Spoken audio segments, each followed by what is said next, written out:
Let's keep it simple. Project owners are required to get a building permit from the local government before building a house. Kahit pa ikaw mismo ang magtatayo ng bahay mo or maliit lang ang project, required pa rin ang permit. Madalas, lalo na sa probinsya, iniskip ito dahil iniisip na okay lang or wala namang mangyayari. Pero hindi ito valid na excuse. May malinaw at mahalagang dahilan kung bakit kailangan ng building permit. One big reason is safety.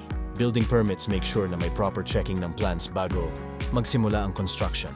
Architects and engineers review the drawings to see if the design follows safety rules and building codes. Dito pa lang, maraming potential problems ang nakikita na mga bagay na pwedeng maging delikado kung hindi agad naayos.